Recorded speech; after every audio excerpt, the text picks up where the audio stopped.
My name's Len Morris. I'm from the Sartlip First Nation, a member of the Geronimo Canoe Club. And my name's Jasper Morris. I'm also from Sartlip. And Nanaimo, Nanaimo, and I'm a part of Geronimo Canoe Club as well. I was fortunate enough to represent Team Canada. I did pretty good throughout the heats and the semifinals, made it to the finals, and I came third. I won the bronze medal.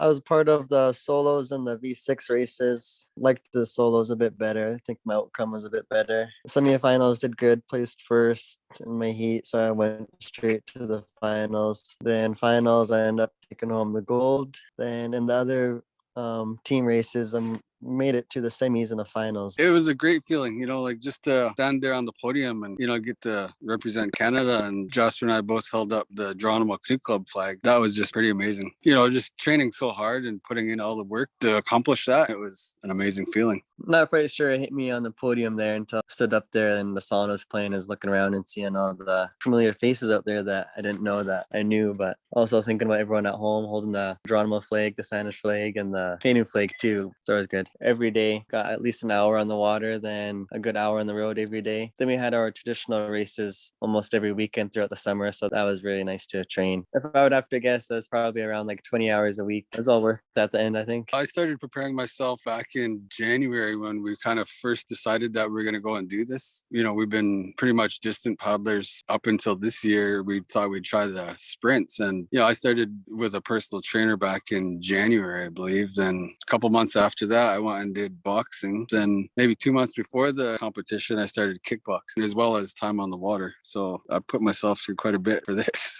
being my age too. So yeah, we both put in our time for this, just to see it pay off is pretty awesome. There was two guys to my right that I was racing with one guy. Then the other guy was like maybe not even half a boat length. So I was hoping just to at least catch him. Didn't really look to my left. I could kind of tune everybody out and all the yelling and screaming and just focus on myself in the water. I knew I was up there. I just didn't know which place the outcome would be. No, I didn't think I had it in the bag, but I was confident in all my training I've done. And I had a little injury before, like 2 weeks off. And that was much training as my elbow was bugging me. But other than that, I was pretty confident in what I was doing. I thought it was pretty close. Yeah, I think so. I think it's going to get looked at a bit more than my other records. Other records are just like around home. I think if it is more, little stepping stones, whatever. But I think this is like the big end one that most people are going to look at and recognize the most, I think.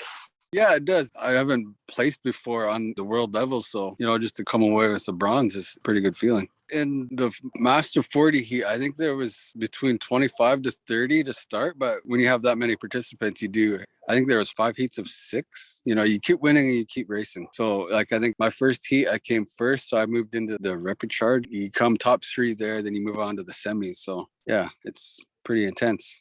I think there was 3 heats of 7 or 6, so I'm guessing around 20, 21. Mine's still on my dresser.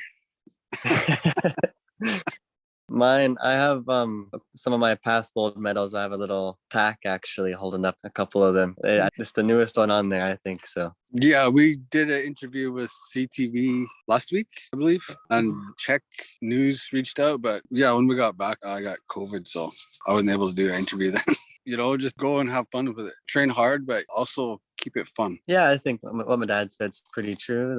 Have fun with it. I think that's the main key is you can't lose having fun. Then there's kind of point of being out there where maybe it's always the first step too, always grabbing your paddle and going on to the beach. And after that, I'm sure the easiest to get on the water after that, but that's the first step of getting to the beach first.